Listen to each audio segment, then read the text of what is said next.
You are tuned to Kennett, Zenith Cablevision. Thank you for watching. It's time for talk.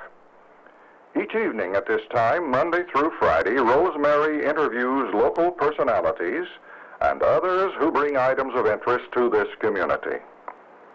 Time for Talk is a community betterment service. Tonight, Rosemary takes us by means of portable camera out of our studios and maybe into your neighborhood. And now, it's time for Talk. The Chamber of Commerce. What better thing could a city have than a group of men who are working not for their own interest, but for the interest of the town in which they live? It speaks a lot for the men who do this, and do you see pictures on the wall behind me of just such men who have come into this area, who were born in this area many times, and who work for the betterment of this community. And we have this gentleman seated right here. He's Tom Striegel, who was president of the Chamber of Commerce in 1980.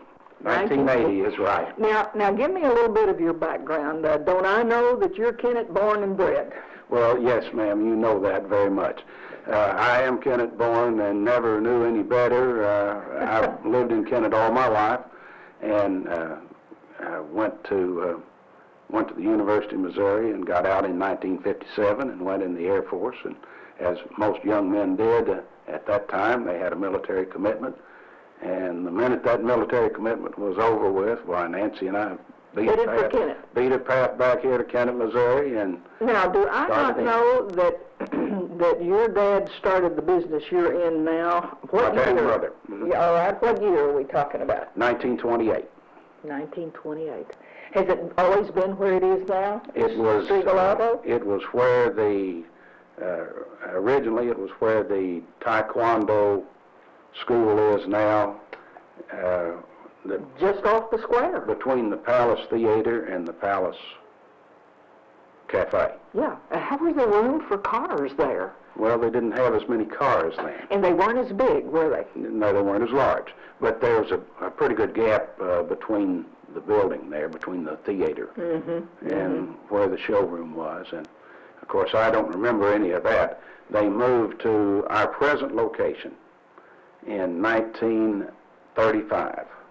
They moved here to our present location in September of 35, and I was born in September of 35. Okay, so two great events in 1935. All right, I don't know, which would your dad and mom have said was the greater event? I never asked him that. And, okay. I would say from time to time it was questionable. All right, so you grew up in Kennett. This has just been home. Never knew any better. And so the changes that have come on have been extremely interesting. But how old were you when you got into this Chamber of Commerce? Well, I started in the Chamber of Commerce working on committees in '64. And that time the Chamber office was across the street at the corner of the Cotton Bowl Hotel. And of course we were in business across the road from there. Yes. Used the coffee shop a lot at the Chamber, next to the Chamber office. Randall Hardin ate lunch with us there at the Cotton Bowl, and before I knew it, I had 2 or 3 committee assignments. What kind of committee assignments? Oh, I was on the membership committee, and I had a good committee with me that we got out and we knocked on doors asking people when they were going to join the Chamber of Commerce. Did you have luck? We were pretty successful at it, really. Okay. And I think the membership back then was about $17 a year. Minimum membership, and it got up a little higher for some people, but that's very reasonable in today's prices of how much it was. But we had a lot of small businesses that had never joined the Chamber of Commerce, and they really thought that the Chamber of Commerce was not for them. Now, why? Why? How did you convince them that it was for them? You know, that's interesting. We would have never convinced anybody of that unless we'd gone out and talked to them. And it was amazing the amount of time that it was good for my personal business, being in the car business, because we'd start talking about automobiles at the same time. So it would be... I see why he hit for the membership committee. Right. I mean, it's this car salesman coming out. Rosemary, it always has to come down to that. All right. But you were able to make the chamber grow and to get a lot of businessmen interested. Yes, small business people who did not have... Now, Rosemary, you remember this, and I'm sure a lot of people that might be watching this. The business section was the square. And that was it, wasn't it? Except for small stores that were outlying, out here this far to where this Chamber of Commerce office is, and then up north on Independence and out on the west end of Kennett. There were a lot of small stores that they didn't think that the Chamber of Commerce was for them, and they really thought that the Chamber of Commerce was working against them. Oh, well, now why would they have a thought like this? Well, there was a real obstacle to convince people that if they did business in Kennett that they should belong to the Chamber of Commerce. And you were able to convince them to come in? Convinced a lot of people and made a lot of friends that I would have never met had I not been active in a committee in the Chamber of Commerce. Because why else would I have taken off from work and gone out and knocked on people's storefronts and gone in and waited for them to get where they could ask what I was there for, and then it was interesting how many times people would come in and look for a car, and a lot of times buy a car from us when they got ready to buy a car. Because they had the Chamber of Commerce, if it works right, it's good for everybody's business. Now, the biggest problem that we had was explaining to folks that had joined the Chamber of Commerce why the Chamber office couldn't go and ask somebody to control their prices or control their hours or control what way they did business. The Chamber of Commerce, if it's successful, cannot get involved in any one business in the way they operate. So it wouldn't last 90 days if you got involved in that. All right. What sort of things were going on when you were president? Give me a little bit of the history of what the town was like and what may have been your major concerns. In 1980? Yes. We had two things that really the city was involved in, the business community was involved in. Well, really three, if you add the work that the Chamber was expected to do, the paperwork and logistical help that the Chamber of Commerce offered to UARCO Manufacturing whenever they were building their building and coming to town. They were building their building in 1980. 79 and 80. All right, and what did they ask the Chamber to, what was their role in what they did for UARCO? Randall Harden and the secretaries and myself, we did everything from run to the store for them to make courtesy calls to introduce them to people. It was anything that they wanted, we were willing to do. And it took up a lot of Randall's time, a lot of the office time. We spent a lot of time helping UARCO get started in 1980. Okay. Now, in helping them get started, does the Chamber really have anything to do about the labor situation? We have an employment agency that did all that. Does the Chamber do anything?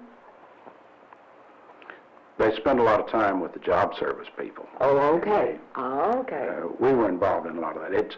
There was something came up almost every day that we could help UARCO with, and Randall would take off and go take care of that. Okay. Randall was the Chamber of Commerce secretary at the time. Okay, so it was a different organization. A great help to UARCO consumed most of your time. Took a lot of time. We also had some things that were coming up in the city, and our office of the Chamber, about then, starting a year or two before, we really started to recognize the coordination between the City Hall and the Chamber of Commerce. And that had never really been done, but we had meetings together with the Chamber of Commerce and also the City Council.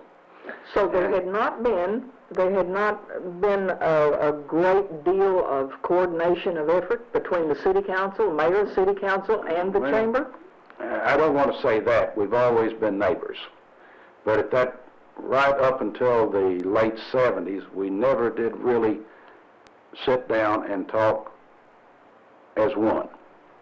Okay. And we were getting involved in talking as one between the Kennett Chamber of Commerce and the Kennett City Council. And it was amazing how many things that we saw eye to eye about. We hosted, the Chamber of Commerce hosted, and I got into some trouble over this.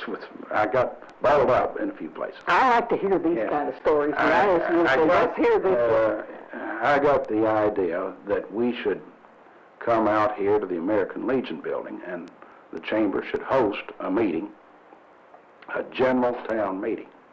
Come one, come all. The City Council would be there to answer questions on why the city needed a sales tax to be voted in. And I didn't want to get the Chamber directly involved in that, so I thought the best way for the Chamber to handle itself on the city sales tax issue was to allow people to sit down and ask questions of their council. And I felt like that when the meeting got started, that 2/3 of the questions were directed at why is the Chamber of Commerce involved in this? Well, the Chamber of Commerce is involved in the town. We did take a straw vote in the Chamber Board, and more people, it was not unanimous, but more people on the Chamber Board were in favor of the city sales tax than were against it. And of course, that's when the only city sales tax that Kennett has was passed. Now, for better or worse, we still have the same sales tax with that rate. But the city couldn't operate, I doubt, like it does without the revenue. Okay. That's the only sales tax I ever personally voted for. Okay. But I went ahead and I voted for that. I felt like it was the thing to do. The other thing was the Board of Public Works wanted to pass a bond issue that would allow them to incur the bond issue to buy the natural gas service into Kennett, Missouri. Oh, now that was a hot issue, wasn't it? I remember it as being a very ticklish issue. Ticklish. He said ticklish and I said hot, but all right, okay. It was a delicate issue. Tell me why it was so ticklish. On camera. On camera. Okay. Yeah. The sweat's popping out. Okay. On camera. Well, first of all, it was alarming to employees at Arkmo Power and Associated Natural Gas. And it probably changed a lot of their lives. But it was something that I personally felt like we needed to do, would be at least to grab as much control of our natural gas service and let the city take charge of it. It was better than to have the natural gas service belong to somebody somewhere in the United States or somewhere in the world. I just felt like that we would be better off if our own public utility controlled not only the light and water, but the natural gas. And you've been proven true. I mean, this certainly was one giant step forward, but I understand the concern that the people that work in that had at that point. I know a lot of things happened, and I can tell it was a busy year for you. Anything else you'd like to mention to us in the moment or two we have left that went on in those years surrounding your presidency? Well, I can truthfully say, and I'm looking over here at the gallery of presidents for the Kennett Chamber of Commerce, that it was a tremendous honor for me to hold